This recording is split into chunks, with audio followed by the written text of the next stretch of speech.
pudiera ser un tratamiento integrado, y ahí es donde creo que tenemos que trabajar un poco más, ¿no? El instituto tiene por vocación tratar esta comorbilidad cuando ocurre, pero centros de integración juvenil también tiene modelos para estos tipos, sobre todo cuando hay ansiedad o depresión. Entonces, digamos que habría que hacer una separación.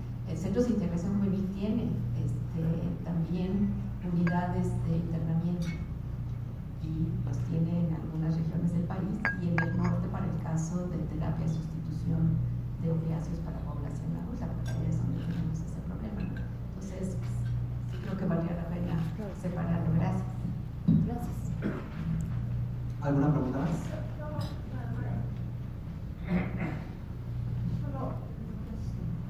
¿Convendrá a México legalizar la marihuana? Ni a México ni al mundo. Perdón. Yo pensé que nos iba a escuchar, pero sí se oyó. No es que esté en desacuerdo contigo, Enrique. La realidad, y yo no lo hago por percepción subjetiva, sino nosotros nos guiamos mucho por la evidencia y por los datos. Y si lo que yo digo, que es muy simple en mi cerebro al menos, si vemos actualmente a nivel en Estados Unidos o a nivel global o a nivel en México, ¿cuáles son las drogas que más morbilidad y mortalidad producen? Por mucho, son las drogas legales, la nicotina y el alcohol. Y no es porque sean las más peligrosas, no puedes comparar a la nicotina con la heroína o con la metanfetamina o al alcohol. Producen más muertes y más enfermedades porque hay tanta más gente que está expuesta a ellas porque son legales. Entonces, al ser legales son mucho más accesibles. No solo es el hecho de experimentar, sino la probabilidad, si hay una droga que está fácilmente accesible, que la tomes frecuentemente. De allí que mi preocupación, y yo lo que digo es, como país podemos aceptar tener una tercera droga legal. O sea, va a aumentar los efectos negativos, el número de personas influidas negativamente por esa droga al hacerlo legal. Lo puedes hacer, es la más fácil estadística. Ahora, como tu país tú lo puedes decir, sí, porque son libertades humanas. O sea, tenemos legalizado el alcohol, tenemos legalizado el tabaco. Entonces, como tenemos legalizados esto, mucha gente usa el concepto, entonces, ¿cómo puedes justificar no legalizar la marihuana? Entonces, la realidad es que es mucho más difícil cuando tienes una droga legalizarla, volverla ilegal, que en el momento que estás haciendo la decisión de si realmente ver que esa consecuencia de legalizar va a traer consecuencias negativas. Desgraciadamente, como estamos viendo en Estados Unidos, muchas veces la evidencia científica, o que viene muchos de los casos epidemiológicos que claramente te lo están diciendo, es ignorada, porque existe muchísimo interés económico en desarrollar una industria que va a tener billones y billones y billones de dólares, como fue la industria del tabaco o la industria del alcohol. Eso es lo que vamos a hacer con la legalización del tabaco, de la marihuana. Y en este momento esos grupos se vuelven muy poderosos. Entonces, ya que sucede eso, es muy difícil irse para atrás. Entonces, mi perspectiva ha sido cómo podemos crear estructura de prevención para minimizar los efectos negativos. También como hacer una diferencia entre lo que es legalización, lo que es despenalización. Nosotros no creemos que la cárcel sea la respuesta para un problema de salud, y sí pensamos que esto se tiene que tratar como un problema de salud, pero desde luego la regulación tiene su lugar, y nosotros pensamos que la protección de quienes usan las sustancias, que son básicamente los jóvenes, es muy importante por los riesgos que en esa edad implica. Buenos días. Quien quiera hacer favor de contestar la pregunta, doctor Ruiz de Reseña Digital. Tenemos nosotros datos de consumo por sustancias en México. En México, porque no tenemos nada más estadísticas de Estados Unidos, pero en México se hizo un estudio, hay un porcentaje en relación al consumo de droga por droga. Sí, tenemos series estadísticas desde los años 70, o sea, el primer estudio de escuelas, de hecho lo hizo el doctor de la Fuente y otros grupos hicieron también escuelas en 1970. Y el instituto tiene series estadísticas de los estudios desde 1976. Entonces sí tenemos cifras, sí hemos visto el crecimiento y están disponibles en la página del instituto, y con mucho gusto le puedo dar los datos más consistentes han sido escuelas, pero se tienen también encuestas de hogares hechas desde 1988. Están ahorita en campo una encuesta que saldrá pronto. Se acaba de terminar la encuesta nacional de estudiantes que abarcó secundaria y preparatoria y tomó quinto y sexto de primaria por primera vez por la edad de inicio tan temprana. Fueron más de 150,000 cuestionarios aplicados y está disponible en la página del instituto, donde pueden ver los datos, y también en la página del Consejo Nacional contra las Adicciones. Entonces, digamos, sí es información disponible, más las estadísticas de ingresos a centros de tratamiento que tiene, entre otros, Centros de Integración Juvenil y el CISBEA, que es el Sistema de Vigilancia Epidemiológica de Adicciones de la Secretaría. Entonces, bases de datos tenemos muchas y sabemos más o menos cómo está el problema. El reto es que siempre hay un nuevo problema que surge. Tenemos que hacer estudios específicos para ver qué está pasando, por ejemplo, con el crack, con los inhalables, poblaciones más vulnerables. Pero en este momento, ¿cuál es la droga más consumida en México? Lo que más se consume en México, bueno, el tabaco y el alcohol. O sea, México tiene primero como problema el tabaco, primero el alcohol y luego el tabaco. Otros países es al revés, en la carga global de enfermedad está primero el tabaco y luego el alcohol. Nosotros tenemos más alto el alcohol y en segundo lugar el tabaco. Eso está muy por encima de las siguientes drogas, pero las drogas, la que más se consume es la marihuana. Por ejemplo, en adolescentes es cerca de, o sea, estudiantes de enseñanza media y media superior, es alrededor del 18% los que la han probado. Los índices de consumo regular son más bajos, pero digamos lo que sí nos dicen las encuestas, que es lo mismo que estaba comentando la doctora Borco, por ejemplo, la encuesta última de población general de 2011, que el problema se concentra en unos cuantos usuarios que consumen mucho, y es ahí donde tenemos la mayor parte de las consecuencias del abuso. Entonces tenemos una gran cantidad de usuarios experimentales. Nosotros queremos retrasar la edad de inicio, que no pasen de la experimentación al consumo y digamos que no la prueben en las edades tempranas. Esas son como las metas de prevención. Pero cuando las usan, la mayor parte de las consecuencias se concentran en una proporción más pequeña de la población que lo usa muy frecuentemente.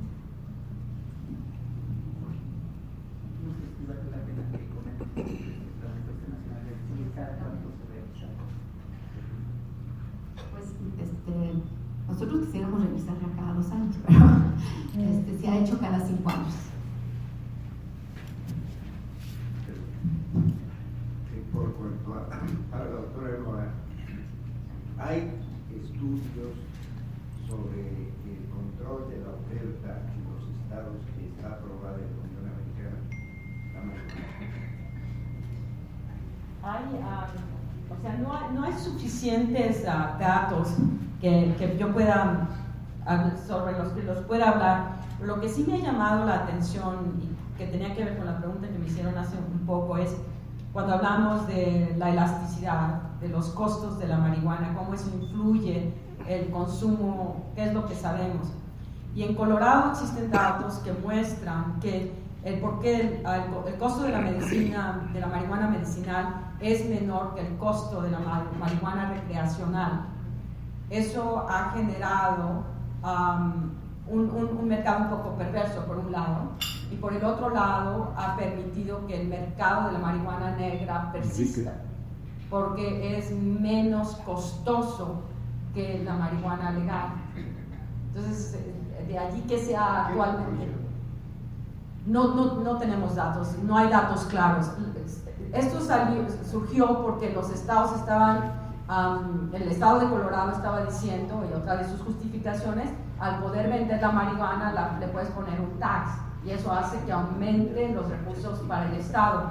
Y lo que estaban prediciendo que iban a poder lograr en un año fue mucho menor de lo que lograron actualmente, algo así como 160 o 180 millones menos 60, y lo que lograron fue como 60 millones, y eso tiene que ver con la diferencia entre el factor que existe un mercado negro de marihuana que se vende a menor costo que la marihuana recreacional. Entonces, por estos factores que ocurren cuando estás haciendo un cambio que al principio no se ha estabilizado, todavía es un poco difícil saber qué tanto va a ser elástico el costo de la marihuana con respecto al consumo. Pero de nuevo, podemos predecir en base al alcohol y al tabaco que va a tener un efecto en el consumo, cuanto más caro, hasta un cierto punto, porque si es muy caro, abres el mercado negro. Entonces, y en los jóvenes es de los en donde se ha visto con mayor frecuencia que son más sensibles a esta elasticidad de los costos. Quisiera pedirle al doctor N que exprese su opinión como vicepresidente de los psiquiatras latinos en Estados Unidos. Sí, muchas gracias, doctor Chávez. Pues en cuanto a lo que toca de nuestra sociedad, que es ver en Estados Unidos lo que afecta a los latinos, desgraciadamente son los que ocupan la pirámide, las partes más bajas de la pirámide, y a veces no cuentan con servicios de salud en Estados Unidos comparado con otras minorías. La otra cosa interesante, yo ejerzo en Baja California, y ahora que acaba de legalizarse la marihuana en California va a ser un fenómeno muy interesante que ya estamos viendo en los dos lados de la frontera. Como decía la doctora, es muy fácil conseguir marihuana medicinal en California, y hay quienes la traen a México ahora para consumo y ahí la revenden después de haberla conseguido legalmente en Estados Unidos. Entonces va a estar interesante en la franja fronteriza de aquí en adelante cómo para dónde se va a estar moviendo la marihuana. Pero afortunadamente pues sí hay más medidas preventivas de los diferentes medios, tanto en inglés como en español, para la población latina. Pero pues no quisiera redundar mucho lo que dice la doctora Volko en cuanto a las cosas que tenemos que enfrentar. En las grandes ciudades hay muchos servicios, en las áreas rurales hay menos servicios, pero en general seguimos siendo una minoría de alto riesgo para el consumo de drogas y la falta de atención. Doctor Raimundo Macías, por favor. Bien, yo quisiera celebrar no solamente los 50 años de la APM, sino celebrar esta rueda de prensa. Porque esta rueda de prensa nos demuestra el interés de ustedes, los comunicadores e informadores, por acercarse a las instituciones y organizaciones científicas responsables de la salud y tratar de transmitir a partir de estos conocimientos ideas y conocimientos más veraces al público, que desafortunadamente es víctima muchas veces de la mala información. Tenemos varios conceptos que han enfatizado mucho la doctora Volko y la doctora Medina Mora. Es muy diferente hablar de despenalización o descriminalización y de legalización. Y esto con mucha frecuencia se confunde y permite que el público en general, no solamente los medios, sino el público en general, confundan lo que es legalizar con despenalizar. Un problema de salud no se resuelve penalizando, se resuelve tratando y haciendo campañas preventivas. Entonces, no es necesariamente la legalización, como nos lo señala la doctora Volko, que de alguna forma tenemos que ha habido, porque se usa más fácilmente y hay más acceso a ella, un incremento en los daños por el uso y abuso de las drogas legales. Y lo señalaba muy claramente, es mucho más difícil volver a hacer ilegal algo que ya fue legalizado, sobre todo si se invoca muchas veces populista y demagógicamente los derechos humanos.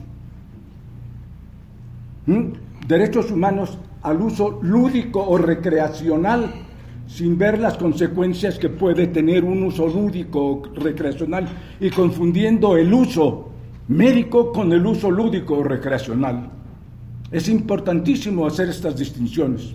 Y por último, nada más quisiera señalar que los programas preventivos, de alguna forma, tienen una mayor influencia que los programas curativos, que la atención a los problemas. Lo más importante es prevenir. Pero me quiero ir más allá, no solamente prevenir problemática, sino promover la salud mental, que los programas preventivos estén íntimamente ligados a una promoción de salud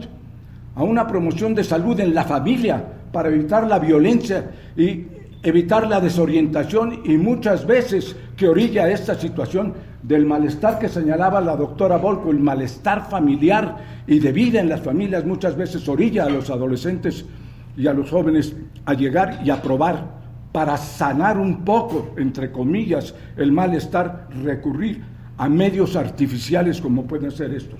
Entonces, es muy importante destacar no solo la prevención, la promoción de la salud mental y sobre todo no confundir los conceptos que aquí se han aclarado suficientemente, y ojalá ustedes, asumiendo esa responsabilidad que los trajo aquí, lo hagan hacia adelante para informar adecuadamente al público. Muchísimas gracias.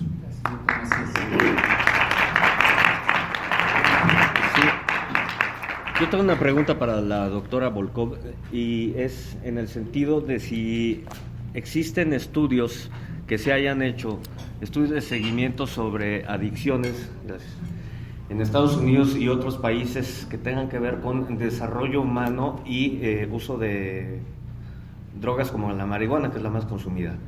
Si se lleva este seguimiento de la correlación que puede tener una adicción en un joven o adolescente con su tipo de vida que vaya desarrollando con la edad. Gracias.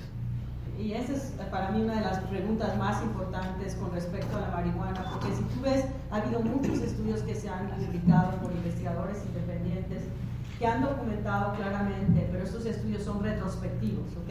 Pero son retrospectivos consistentemente, que aquellos que fumaron marihuana durante la adolescencia tienen mucho menos éxitos académicos, educacionales y profesionales. Y uno de los argumentos ha sido, bueno, quizás la razón por la cual no tienen tanto éxito profesional o económico es porque ellos decidieron que no es tan importante estos factores, que pues es un argumento válido, pero cuando los investigadores les preguntan qué tan satisfechos están ellos mismos con su vida, están mucho menos satisfechos que aquellos que no consumieron la marihuana.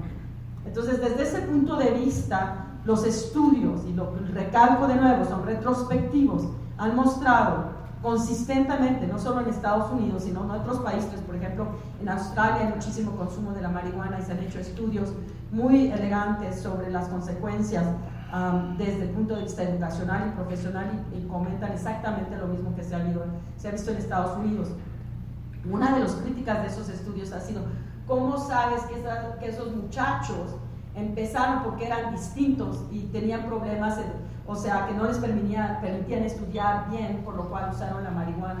Entonces, para poder responder a esta pregunta, iniciamos el año pasado un estudio prospectivo de 10,000 niños en Estados Unidos, en colaboración con el Instituto del Alcohol y con el Instituto de Cáncer por el Tabaco y el Instituto de Salud Mental, para evaluarlos prospectivamente mientras hacen la transición de 9 a 10 a los 20 años, esa transición de la adolescencia, y vamos a estar obteniendo periódicamente estudios sobre imagenología del cerebro, sobre funcionamiento cognitivo, sobre funcionamiento social, sobre enfermedad mental, síntomas de enfermedad mental, para poder decir cómo el consumo de las drogas puede afectar el desarrollo del cerebro en esta etapa donde hay tantos cambios. De esa manera, prospectivamente, vamos a poder controlar cómo estaba el cerebro de ese niño antes del consumo de las drogas. Entonces, es uno de los estudios prioritarios que estamos haciendo en Estados Unidos. Ha habido mucho interés de otros países de participar, y yo creo que una de las cosas que la doctora Medina Mora y yo hemos hablado en los últimos años es de qué manera podría ser posible hacer un estudio satélite equivalente en México, ¿no? Porque claramente sabemos que la cultura tiene un papel muy importante en el desarrollo de nuestros cerebros. O sea, es una de las influencias sociales más poderosas, y también hay factores genéticos de diversidad. Entonces, como decía, ¿cuáles son los factores que influyen únicamente o particularmente a los latinos?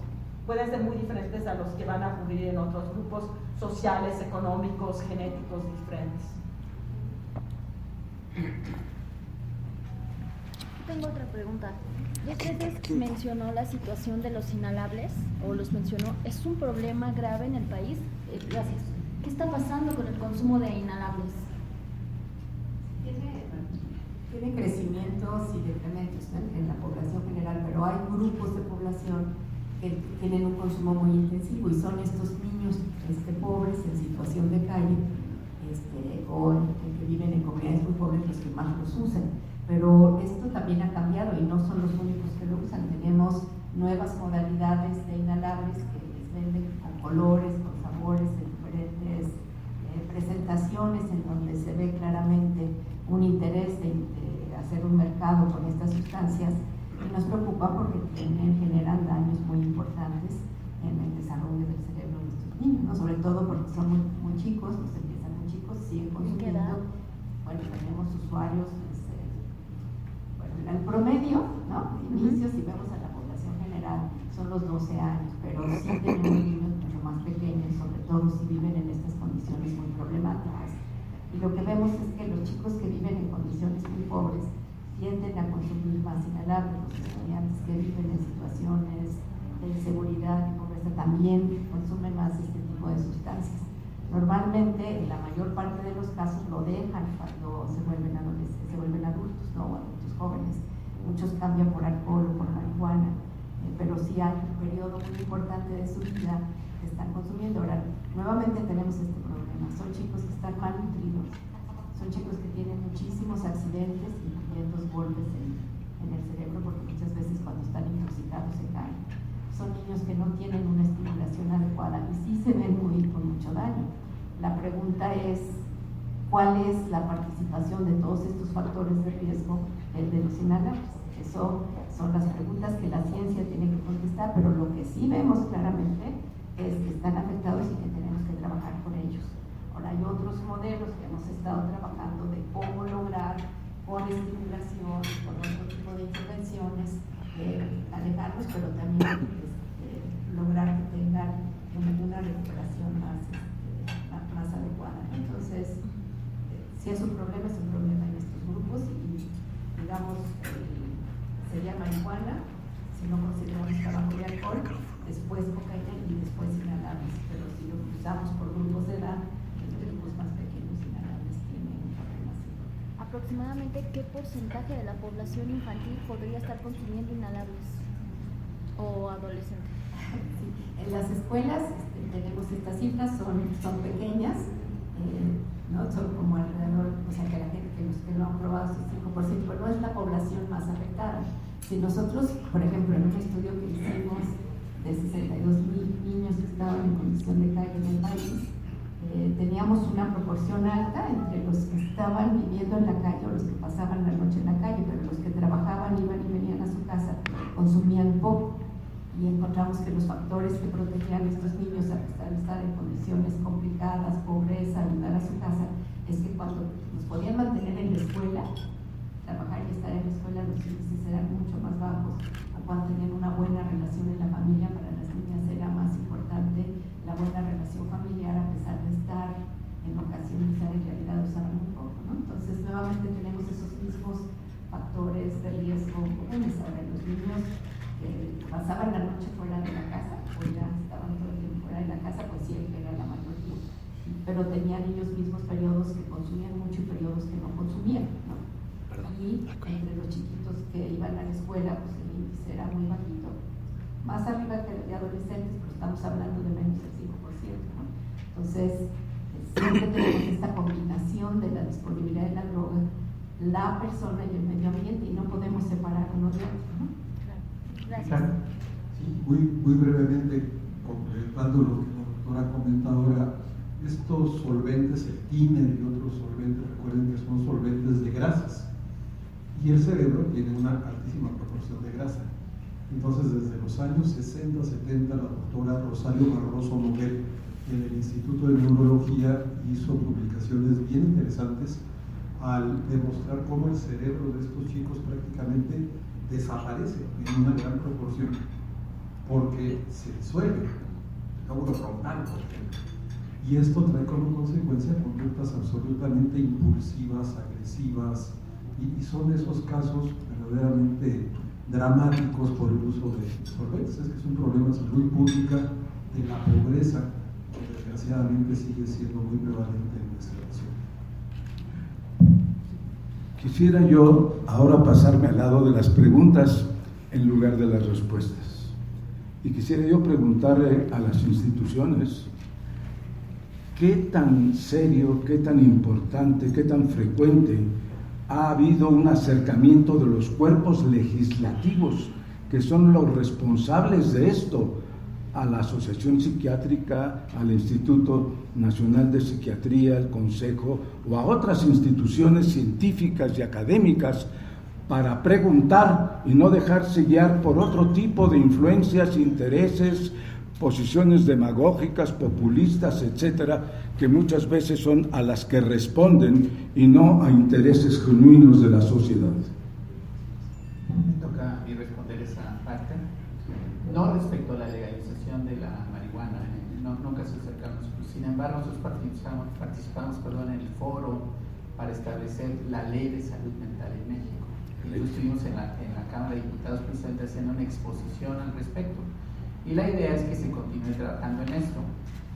Entonces sí ha habido un acercamiento más de las asociaciones del cuerpo legislativo que propiamente de las cámaras hacia nosotros. Pero por otro lado, nosotros tuvimos la oportunidad de reunirnos hace un par de semanas en una mesa redonda que auspició el Instituto Nacional de Psiquiatría y la Asociación Mundial de Psiquiatría, que fue sobre adolescencia y violencia.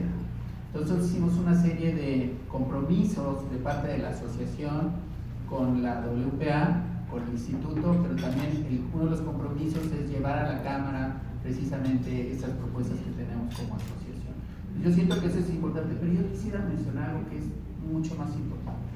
Las cifras nos permiten saber de qué tamaño es el problema y de qué tamaño deberían ser los recursos, digo sin duda. Pero lo más importante es que nos demos cuenta que toda la sociedad en su conjunto tiene que responder. Entonces la asociación se compromete a involucrar a todos los profesionales de la salud mental en cursos de actualización y de especialización en el manejo de sustancias o de pacientes con problemas de sustancias. Ese es uno. Pero lo más importante, y sobre todo que ustedes están aquí presentes, yo espero contar con ustedes la próxima vez, nosotros vamos a formar un grupo de periodistas amigos de la salud mental. Nosotros vamos a hacer una reunión en enero con todos los medios de comunicación, los vamos a invitar a desayunar así. Y nosotros no les vamos a decir cómo deben hacer las noticias, porque eso es una labor de ustedes, pero sí les vamos a pedir qué es lo que debe incluir la noticia. Eso es fundamental. Y además vamos a otorgar una serie de reconocimientos el próximo noviembre en Mérida, aquí en nuestro Congreso Nacional, a aquellos periodistas o aquellos comunicadores de cualquier medio que realmente hayan hecho cosas en pro de la salud mental. Porque esa es la labor que nosotros esperamos de ustedes, que se comente, que se comuniquen los elementos que son amigos de la salud mental y no tanto los enemigos de la salud mental.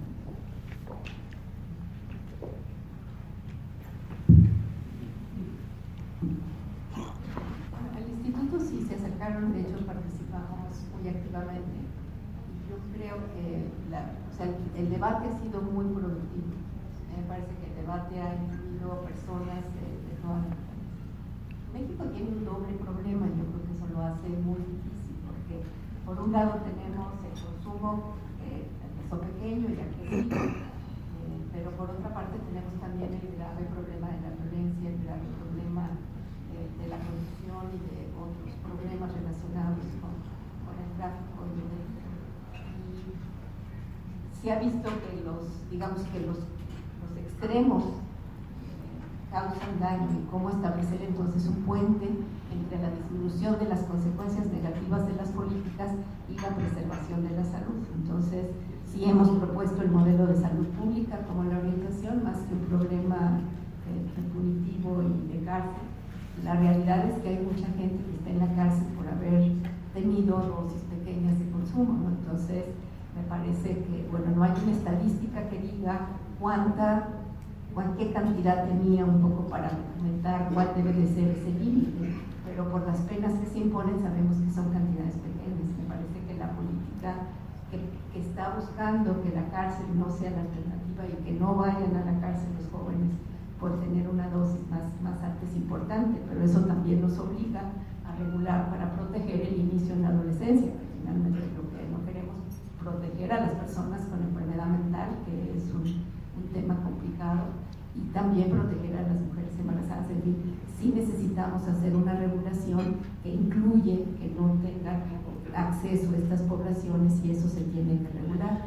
Entonces, en esta doble situación, pues hay muchos elementos que se han encontrado. Bueno, la doctora participó en Naciones Unidas con toda una propuesta de una política diferente, que no quiere decir legalización, quiere decir cómo protegemos la salud de la población mejor.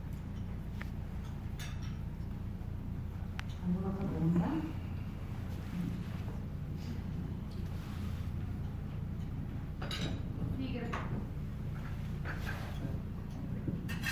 Sí, gracias. Buenos días.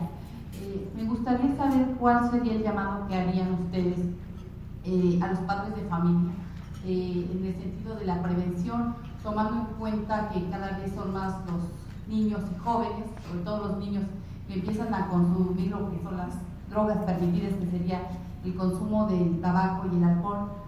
Tomando en cuenta que muchas veces los papás dicen, prefiero que tome aquí en mi casa o que yo lo vea, y bueno, esa es la puerta para que después sean drogas más difíciles de controlar. Gracias. Es una pregunta muy complicada porque estadísticamente en las encuestas la mayor parte de los chicos que abusan del alcohol no prueban otras drogas. La diferencia entre unos y otros es muy grande, pero los chicos vulnerables van a tener problemas, ¿no? Ahora, yo pensaría que no deben de beber alcohol y fumar tabaco. Al fumar tabaco no deben de hacerlo, y alcohol no mientras son adolescentes. El problema es que tenemos una gran promoción hacia el consumo en estas poblaciones y los papás tienden a ser poco conscientes del riesgo, ¿no? Es decir, por el nivel del problema de alcohol que hay en este país, no creo que nadie que esté sentado aquí no tenga un familiar cercano, un conocido cercano que tenga un problema con alcohol. Los papás compran alcohol para las fiestas de 15 años de las niñas y luego se extrañan que los chicos se emborrachan, ¿no? Cuando les dicen, bueno, ¿cuánto alcohol? En primera eran adolescentes, en segundo era, ¿cuánto alcohol compraste y qué esperabas que ocurriera? Pero una cosa que también me preocupa mucho es, les digo, bueno, por supuesto se quedaron a dormir en tu casa, ¿no? No, los dejan salir intoxicados. Entonces tenemos el gran índice de muertes en jóvenes, en adolescentes, por el abuso del alcohol, ¿no? Es una de las principales causas de muerte. Entonces, yo creo que sí necesitamos hacer un llamado para concientizar de que es válido educar, que es válido preparar a los adolescentes para la edad adulta, pero que se tiene que restringir el consumo en esta población, ¿no? Porque realmente sí está teniendo muchos problemas y el riesgo de dependencia pues, se vuelve mucho más grande. Entonces sí es como entender que es una enfermedad, que no es un vicio, que tenemos que prevenir, que tenemos que ayudarlos para que aprendan en la edad adulta, pero no en la adolescencia, a tener mejores prácticas de consumo de alcohol, ¿no? Y creo que ese es un llamado de que sí nos tenemos que preocupar también por esto, no nada más por las sustancias. La tolerancia de los papás hacia otras drogas es baja, pero la de los adolescentes, la tolerancia se vuelve muy alta en los amigos y la percepción de riesgo ha disminuido de manera muy importante. Es baja para el alcohol, pero para marihuana, por ejemplo, la percepción de riesgo ha bajado de manera muy importante, y la correlación entre el índice de consumo en los estados, porque la encuesta se hizo por cada estado, y la percepción de riesgo, como también se ha visto en Estados Unidos, es muy alta. Entonces, ¿qué tenemos que hacer? Pues tienen que saber cuáles son las consecuencias del abuso, ¿no? Me parece que exagerar nunca ha sido adecuado, ni ha funcionado, pero darles la información y poner las reglas claras para ayudar a los adolescentes a tener la intención de no usarlo. Me parece que es algo importante, ¿no? Y les afecta pues, el funcionamiento, es una sustancia que afecta el funcionamiento, entonces tienen problemas de memoria, de atención, de ejecución, es decir, los pone en condiciones de desventaja, de competir con sus compañeros en las escuelas, porque les está afectando lo que requieren para tener éxito. Y me parece que esta información es algo que también debemos de difundir y luego identificar a estos chicos que tienen problemas. Tienen un problema de ansiedad, hay que tratarlo. Porque cuando un chico tiene un problema de ansiedad, prueba una copa de alcohol, pues ya se vuelve muy reforzante y parece que les resuelve el problema, a la larga les incrementan los dos. Pero también si están en comunidades donde hay mucha oferta, hay que protegerlos. Y desde luego pues, las propias prácticas de consumo en la familia tienen que orientarse, por ejemplo, en el caso del alcohol, hacia la moderación y hacia el no problema, ¿no? Entonces me parece que es un tema súper importante. Quisiera pedirle al doctor Raimundo Macías, a la doctora Jacqueline Cortés y a la doctora Orquídea que tomen la palabra. Nada más enfatizar lo que estaba diciendo la doctora Medina Mora, es decir, involucrar en los programas preventivos y educacionales de la salud mental a la familia. Y también en los programas de tratamiento, porque muchas veces es la familia quien apoya fundamentalmente a la adherencia terapéutica o no apoya a la adherencia terapéutica en los casos en que es necesario mantener un control tanto psicoterapéutico como farmacológico más continuado. Gracias. Y bueno, en la misma línea quisiera comentar que en muchas de las ocasiones parte de la intervención, no solamente a nivel psiquiátrico, sino psiquiátrico, que tiene que ver también con los especialistas en psiquiatría infantil y del adolescente, está la formación en terapia de familia. Y dentro de las instituciones, en algunas de ellas, como el Instituto Nacional de Psiquiatría, como el Departamento de Psiquiatría y Salud Mental de la Facultad de Medicina de la UNAM, atendemos a población universitaria y tenemos poblaciones muy jóvenes de secundaria en iniciación universitaria, en donde se les da atención a estos problemas psiquiátricos como depresión y ansiedad que pudieran ser el antecedente previo a que se pudiera desarrollar alguna adicción, y se hacen también grupos psicoeducativos en donde se llaman a los familiares, se incluyen a las familias y se les da esta psicoeducación no solamente en cuanto a los riesgos con el uso de sustancias, sino a lo que tiene que ver con la enfermedad mental. Sí, yo lo que quería agregar es que ante la pregunta que usted hace de cómo tratar de que la familia sea más consciente de este problema y estén prevenidos o alertas si sus hijos están consumiendo, creo que justamente lo que decía el doctor Chávez es muy importante. Esto no puede quedar únicamente en manos de los profesionales de la salud mental, tiene que involucrarse la sociedad toda, la familia, los hijos, los maestros, y los medios de comunicación son muy, muy importantes, porque resulta de pronto que pareciera que hacemos una apología de la marihuana y para todo lo bueno que es y para todo lo que sirve, y entonces los jóvenes que no consumen pueden decir, pues mira de lo que me he perdido porque no consumo, ¿no? Justo lo platicábamos hace unos días la doctora Medina Mora y yo, y bueno, creo que sería muy importante que por cada noticia o información acerca de, bueno, pues se va a despenalizar, no sé, el consumo puede ser terapéutico, debería de haber información que no fuera aburrida, no necesariamente dada por un profesional de la salud mental. Nosotros tenemos menos capacidad que tienen ustedes para llegar a muchas personas, ¿no? Nosotros vemos pues a los pacientes que acuden a las instituciones o a los consultorios, a veces en grupos psicoeducativos, pero ustedes tienen un arma poderosísima y ustedes tendrían que comprometerse con nosotros y con la salud mental en este país para que por cada mensaje a favor de alguna sustancia hubiera uno que dijera la realidad de las consecuencias de consumir esa sustancia. Yo no digo que sea así como de terror, pero bueno, lo que es la verdad, lo que es objetivo, lo que la ciencia ha identificado que estas sustancias producen, y hacerlo llegar a las personas de una manera entendible, dinámica, y que no vean el anuncio y se vayan de la tele o del medio que esté anunciando. Creo que una de las razones por las que ha bajado el consumo de la nicotina, pues yo creo que ni es tanto por lo que los médicos hemos hecho, la verdad, sino por las consecuencias terribles de fumar, que son el enfisema, que condena a una persona a depender del oxígeno, ¿no? Por toda su vida, ¿no? O el cáncer, que el cáncer de pulmón tiene terrible pronóstico. Entonces esas consecuencias son las que afortunadamente desalientan que la gente consuma la sustancia. Si las personas saben a ciencia cierta las consecuencias del consumo de otras, probablemente eso sea lo que las desalienta. Pues muchísimas gracias, doctor, ya para concluir. De nuevo agradecerles su presencia, de nuevo agradecer la presencia de dos personalidades, ambas mexicanas, pero trabajando en diferentes países, aunque sé que el corazón de la doctora Volkov sigue en Coyoacán, sin duda. Le agradecemos que nos dé la conferencia inaugural hoy por la noche, a las 8 de la noche, va a empezar a su conferencia y esperamos transmitirla por algunos medios electrónicos.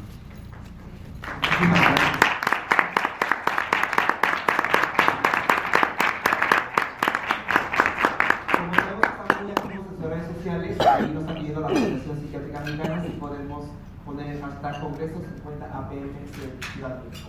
Entonces, para que por favor las notas ahí se las puedan subir, nos ayudan mucho. Gracias, que tengan excelente día.